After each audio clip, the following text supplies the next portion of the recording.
네, 여러분 안녕하세요. 가을바람입니다. 오늘은 양자 컴퓨터 관련 주식들 주가가 부진해도 양자 시대가 오고 있다는 증거들 몇 가지를 말씀드리고자 하는데요. 세 가지 소식이 있습니다. 아이온큐, 컨티뉴엄, 리게티 다 이제 양자 컴퓨터 쪽에서 굉장히 앞서가고 있는 기업들이다라고 불리고 있는데 어떤 일들이 있었고 저는 왜 그렇게 생각하는지 이제 양자 컴퓨터에 관심이 있으시거나 투자하시는 분들에게는 상당히 중요한 자료입니다. 저도 준비하면서 시간이 좀 오래 걸렸는데 끝까지 봐주시면 도움이 되실 거라고 생각이 됩니다. 네, 우선 아이온큐 소식입니다. 아이온큐가 이런 글을 올렸어요. 그래서 아이온큐가 최첨단 양자 컴퓨터에 대한 접근을 제공하고 미국의 전력망을 현대화하고 제어하기 위한 이런 양자 고전 하이브리드 어플리케이션을 테스트하기 위해서 오크리지 국립연구소 ORNL이라고 줄여서 말하기도 하는데 새로운 협업을 발표했습니다. 참고로 이 오크리지 국립연구소는 현재 아이온큐가 차세대 양자 컴퓨터들에 들어가는 이제 기존은 이테리움이라는 원자를 썼는데 앞으로 바륨을 쓰기로 했죠. 그래서 그 바륨을 공급해주는 연구소이기도 합니다. 그래서 굉장히 끈끈한 연을 맺고 있는데 새로운 협력을 발표를 했다는 거죠. 그래서 아마 이 부분이 이제 아이온큐의 양자 컴퓨터에 접근을 하는 거니까 아이온큐의 이런 사설 클라우드를 통해서 전용 회선을 받은 것으로 추측이 됩니다. 그래서 아마 신규 부킹스로 추측이 되고 있습니다. 그래서 아마 이번 분기 신규 부킹스로 잡히게 되겠죠. 그래서 미국의 전력망을 현대화하기 위해서 양자 기술을 활용하겠다라고 했는데 미국 에너지부가 자금을 지원하고 있고요. 미국 전력망은 수요 증가, 전력에 대한 수요도 증가하고 있고 에너지원이 다양해지고 있죠. 기존의 뭐 화석, 석유뿐만 아니라 이런 친환경 에너지까지 나오면서 그래서 최적화나 보안 문제 해결을 위해서 새로운 솔루션이 필요하게 됐다라고 얘기를 하고 있습니다. 그래서 이번 협력을 통해서 고전적인 기존의 컴퓨터 그리고 양자 컴퓨터 자원을 모두 활용하는 실용적인 이 하이브리드 어플리케이션을 개발하는 것을 목적으로 하고 있다라고 밝히고 있습니다. 그래서 제가 궁금해졌어요. 양자 컴퓨터가 도대체 이런 전력망 개선에 어떻게 기여를 하는가 좀 찾아봤는데 몇 가지 기능들이 있는데 첫 번째로 전력망 운영을 최적화할 수 있습니다. 이걸 어떻게 하느냐? 우선은 양자 알고리즘이 많은 양의 데이터를 빠르게 분석할 수 있다는 장점이 있죠. 그래서 이 전력망 운영을 실시간으로 최적화할 수 있을 것으로 기대가 되고 있는데 에너지를 분배할 때 효율성을 높이고 손실을 줄여서 신뢰성을 향상할 수 있다는 겁니다. 그리고 전력망 보안적인 면에서도 고급 암호화를 통해 이런 해킹을 막을 수 있고 에너지 저장 최적화를 통해서 이런 필요와 공급 조건의 변동에 따라 에너지를 언제 얼만큼 저장해놔야 제일 효율적으로 쓸 수 있는가 이런 것들을 최적화할 수 있다고 하고요. 그리고 전력망을 확장해야 할 경우가 있겠죠. 그래서 다양한 시나리오를 테스트해 볼 수 있기 때문에 미래의 수요와 공급을 예측함으로써 이 진짜 이런 유틸리티 기업들이 이 전력 인프라에 투자를 해야 하는가 말아야 하는가 또 한다면 어떤 에너지원에 해야 하는가 이런 판단을 내리는데도 도움을 준다고 합니다. 그리고 지금 기존에 우리가 쓰고 있는 석유, 석탄 에너지 외에도 재생에너지를 통합하는 데도 도움이 되는데 양자 컴퓨팅은 지속 가능하고 이런 재생에너지의 관리와 분배를 최적화해서 기존의 전력망의 이런 친환경 재생에너지를 잘 통합할 수 있게 도와준다는 거죠. 그리고 고장 감지나 유지 보수에도 도움을 줘서 이런 센서나 스마트 미터로의 데이터를 분석을 해서 고장과 이상을 빠르게 감지할 수 있고 그래서 유틸리티 기업들이 문제가 크기 전에 해결할 수 있게 도와준다. 그래서 유지 보수 비용도 줄일 수 있다. 다운타임도 줄이고. 그래서 많은 기대와 가능성을 받고 있지만 아직까지는 대부분 연구 및 개발 단계이기 때문에 앞으로 시간이 더 걸릴 거다라고 얘기를 하고 있습니다. 그리고 잘못 해석하시는 분들이 있어요. 이런 거 나오면 아이온큐 주가 왜 안 오르냐라고 하시는데 아이온큐만 하고 있는 것이 아니기 때문입니다. 그래서 보시면 이 에너지부가 이미 전력망 최적화를 위해서 양자 쪽에 파트너십을 계속 찾고 있었어요. 21년 5월 달에 나온 기사인데 이 에너지부의 이 상업화를 담당하고 있는 임원이 이미 오크리지 연구소와 로스알라머스 연구소는 D-Wave의 양자 컴퓨터도 갖다 써본 적이 있고요. 그래서 여러 공공 민간 파트너십이 필요하다. 그러니까 아직까지 이런 것들을 연구하고 있지만 실제 결과로는 나타나지 못했다는 의미기도 하고 그런 협력 파트너십에 아이온큐도 참여했다 정도지 이 뉴스 때문에 뭐 아이온큐 주가가 10% 20%씩 오르고 그런 건 아닙니다. 그래서 아이온큐가 차근차근히 영역을 넓혀가고 있구나 이 정도로 해석을 하는 게 좋겠죠. 자, 그리고 두 번째로 이 허니웰에서 분사가 됐고 영국의 양자 컴퓨팅 알고리즘 기업과 합병을 해서 만들어진 컨티뉴엄이라는 이온 트랩을 쓰는 양자 컴퓨터 기업인데요. 아직 상장은 안 했습니다. 그래서 컨티뉴엄의 새로운 소식이 있었는데 4월 16일에 양자 컴퓨터의 신뢰도, 이 정확도와 양자 볼륨에서 역사적인 성과를 달성했다라는 기사를 냈습니다. 그래서 컨티뉴엄이 3개의 9, 이게 뭐냐면 99.9% 이상의 정확도에 달성을 했다라는 얘기입니다. 그래서 2개의 큐비트로 이제 연산을 하게 되는 게이트의 정확도를 99.9% 위로 올렸다 라고 발표를 했는데, 이게 굉장히 중요하다고 해요. 왜냐면 양자 컴퓨터는 오류에 굉장히 취약하죠. 지금 오류율이 높아서 제대로 못 쓰고 있는 거기도 하고, 그래서 이거를 수정해야만 완벽한 큐비트를 가질 수 있는데, 그걸 하기 위해서는 그 전 단계에 수정되지 않은 그 물리적 큐비트 자체가 높은 신뢰도를 가지고 있어야 됩니다. 근데 수십 년 동안 이 99.9%를 달성하기 위해서 여러 기업들이 노력을 해왔는데, 이 컨티뉴엄이 그거를 달성을 했다. 그래서 앞으로 오류 수정이 도입이 되면은 더 효과적으로 효과를 낼 수 있다라고 얘기를 하고 있습니다. 자, 근데 재밌는 거는 여러 실험실 데모를 기반으로라고 하고 있습니다. 그러니까 상업화된 결과가 아직 아니라는 거죠. 그래서 여러 번 실험을 했는데 이런 결과를 냈다 정도로 이해를 하는 게 중요하다는 거죠. 그래서 상용 양자 컴퓨터에서 최초로 99.9% 정확도를 달성을 했는데, 이와 동시에 양자 볼륨, 이건 또 얼마나 복잡한 연산을 할 수 있는가를 이제 IBM이 기준으로 내세운 하나의 기준인데, 여기서 105만 정도를 달성을 했다고 합니다. 세계에서 가장 성능이 뛰어나다라고 주장을 하고 있고요. 앞으로 이런 능력들을 기반으로 이 문제들을 해결할 수 있는 그런 대규모의 시스템으로 확장할 수 있는 능력을 증명했다라고 평가를 하고 있습니다. 그 이전에 컨티뉴엄이 이미 제가 영상으로도 올려드렸지만 여기에 또 띄워드릴게요. 궁금하신 분들은 여기 클릭하셔서 보시면 되고요. 그래서 마이크로소프트와 협력을 통해서 4월 3일에 오류 수정된 4개의 논리적 큐비트를 시연을 했습니다. 단 30개 물리적 큐비트에서. 굉장히 뛰어난 오류 수정을 보여준 거죠. 근데 이제 오류 수정 할 수 있다는 걸 보여줬고, 오류 수정 하기 전에 물리적 큐비트도 굉장히 높은 수준의 정확도까지 올려놨다라고 얘기를 하고 있는 겁니다. 자, 그러면 이들이 주장하는 2개의 큐비트로 이루어진 게이트 충실도가 왜 중요한가? 이 정도 수준에 도달을 해야만 진짜 상용적으로 쓸 수 있는 양자 컴퓨터가 나올 수 있다는 거죠. 아까도 말씀드렸지만 오류 수정을 하지 않은 하드웨어, 물리적 큐비트 자체의 신뢰도가 높아야 오류 수정이 들어가도 좋은 효과를 낼 수 있다는 겁니다.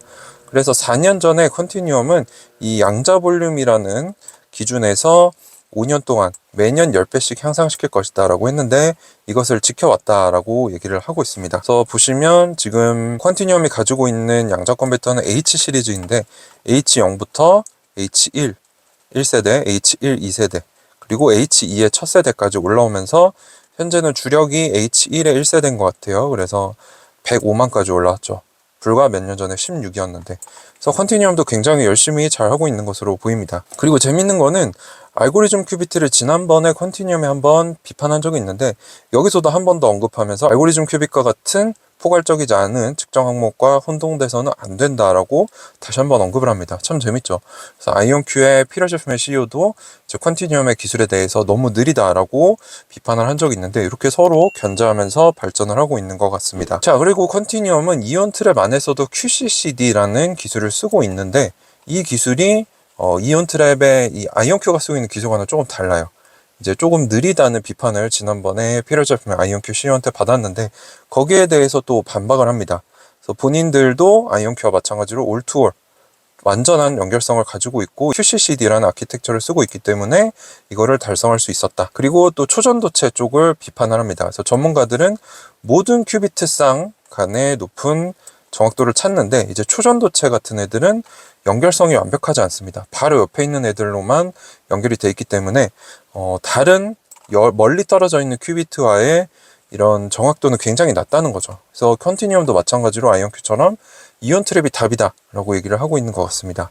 그래서 이 QCCD가 속도가 낮다라는 그 피터 제프맨 CEO의 발언의 인식이라도 한 듯, 여기에 뭐 잡음이 낮다, 그리고 필요한 게이트 수를 줄이면 된다, 뭐 계산 횟수를 줄이면 된다, 이런 방식으로 다른 이 초전도체 방식과 같이 연결성이 떨어지거나 이 정확도가 낮은 아키텍처보다 정확한 결과를 달성하는데 이 컨티뉴엄이 쓰는 QCCD도 느리지 않다, 빠르다 라고 주장을 하고 있습니다. 이것도 어떻게 보면 아이온큐의 발언을 의식한 듯한 그런 얘기가 나온 거죠. 자, 그래서 이 QCCD 아키텍처에서 이 어느 정도 99.9%라는 2개의 큐비트 게이트 충실도에 도달을 했기 때문에 고전 컴퓨터로도 도달할 수 없는 수준에 이제 갈 준비가 됐다. 그리고 이 오류의 내성을 갖춘 기계를 구축하는 데 필요한 영역까지 들어왔다라고 평가를 하고 있는 거죠. 그래서 이 정도 수준이 되면은 앞으로 성능을 더 향상시킬 필요가 없이 큐비트를 원활히 추가할 수 있다. 이것도 이제 이온 트랩의 단점 중에 하나가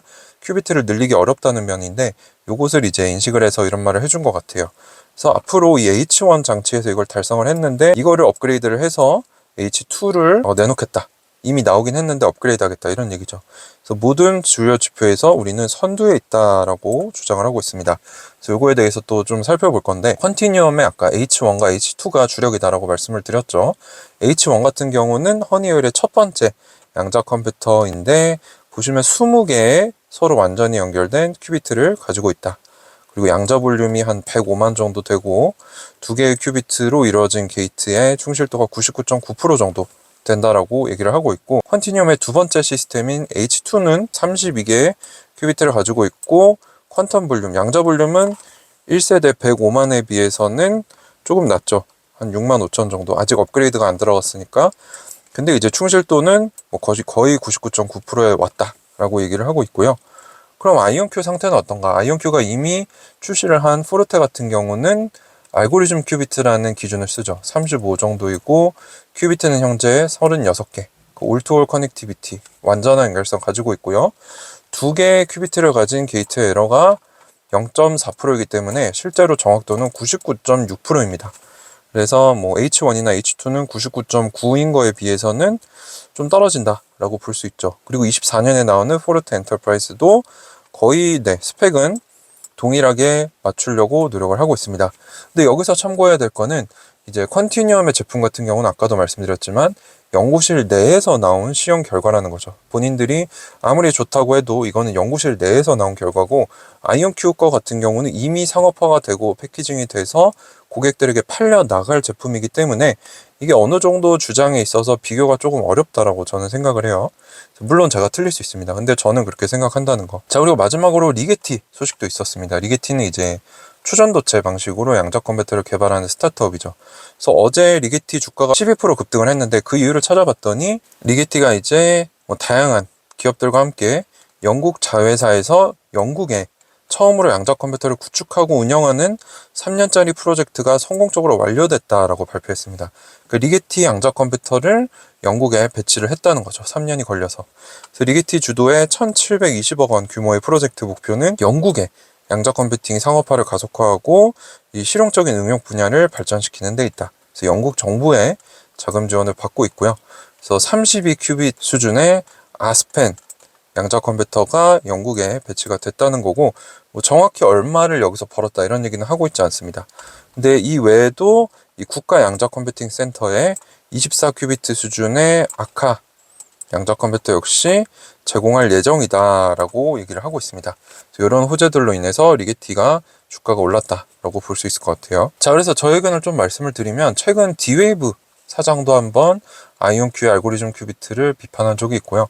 컨티뉴엄 역시 얼마 전에 IF 뉴스를 내서 뭐 알고리즘 큐비트는 말도 안 된다, 이렇게 아이온큐를 견제하는 발언들이 굉장히 많이 나오고 있습니다. 그 아이온큐 CEO가 컨티뉴엄 거는 너무 느리다라고 했더니, 컨티뉴엄은 우리 속도 느리지 않다라고 설명까지 하고 있죠. 이렇게 서로 견제하면서 활발히 양자 컴퓨팅이 발전하고 있다라고 생각을 할 수 있을 것 같고, 많이 언급될수록 사실 더 앞서고 더 견제하고 있다는 의미로 해석할 수도 있습니다. 왜냐하면 과거에 2019년에 구글이 처음 양자 우위를 달성했다라고 얘기를 했을 때 IBM이 동일한 실험을 해서 이건 양자 우위가 아니다라고 비판을 해서 깎아내린 적이 있고, 얼마 전에 큐에라가 10개가 넘는 논리적 큐비트를 시연했다라고 했는데, 결국에 아이온큐 IBM이 이 양자적인 방법이 아니고 고전적인 방법으로 이거를 시뮬레이션 해버려서 깨버렸죠. 그러니까 앞서가는 기업들을 더 견제를 한다는 거죠. 그래서 그런 면에서 뭐 꼭 이게 아이온큐한테 나쁜 소식이다라고 보기는 쉽지 않을 것 같다라고 저는 생각을 하고, 개인적으로 컨티뉴엄이 연구실 내에서 시연한 결과를 아이온큐가 지금 실제로 판매하는 컴퓨터 결과에 비교한다는 거는 어느 정도 지혜롭지 않지 않나라고 생각을 좀 해볼 수 있을 것 같아요. 기술적으로 지금 사실 누가 앞서는지 논쟁하는 것 자체가 의미가 없어요. 왜냐면 아직까지 양자 컴퓨터 기업들 중에 자사의 양자 컴퓨터로 고객에게 실제적인 가치, 돈을 벌어준 사례가 없기 때문에, 그걸 하는 기업이 압도적인 1등이 될 거기 때문에 이거에 집중을 해야 된다는 거죠, 지금은. 근데 최소한 제 분석으로는 아이온큐만이 유일하게 양자 컴퓨터를 판매해서 약 900억 원의 유의미한 매출을 냈다는 거죠. 이거는 뭐 누구도 부정할 수 없는 사실입니다. 실제로 뭐 D-Wave도 양자 컴퓨터를 몇 대 팔아왔었고요. 수십 년 동안. IBM도 계속 배치를 하고 있고, 리게티도 이번에 영국에 배치를 했는데 얼마를 벌었다라고 밝히고 있지 않습니다. 사실 지금 이렇게 소모적인 논쟁을 할 필요가 없다라고 저는 생각을 해요. 그리고 그런 기조를 아이온큐도 가져가면서 본인들 할 거 묵묵히 하고 있다라고 저는 생각을 합니다.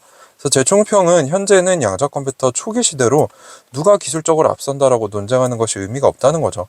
그래서 자기가 공부한 대로 또 내 그릇대로 비중에 맞게 뭐 아이온큐에 투자를 할 수도 있고 리게티에 투자를 할 수도 있고 IBM에 투자를 할 수도 있고 뭐 투자를 한다면 뭐 절반 이상을 할 수도 있고 10% 1% 이렇게 자기 그릇에 맞게 자기 투자관에 맞게 하는 게 좋겠다라는 게 제 의견입니다. 자, 그래서 오늘 주가가 부진해도 양자 시대가 꾸준히 오고 있다는 증거들이 여러 번 나왔죠. 양자 컴퓨터를 배치하고 협업을 늘려가고 또 양자 컴퓨터가 발전되는 모습을 보면서, 그래서 이거를 너무 단편적으로 누가 앞선다 누가 최고다 이렇게 보기보다는 양자 생태계가 커지면서 양자 기술이 현실로 다가오고 있구나, 이 정도로 보는 게 좋지 않을까, 그렇게 좀 정리를 해보도록 하겠습니다.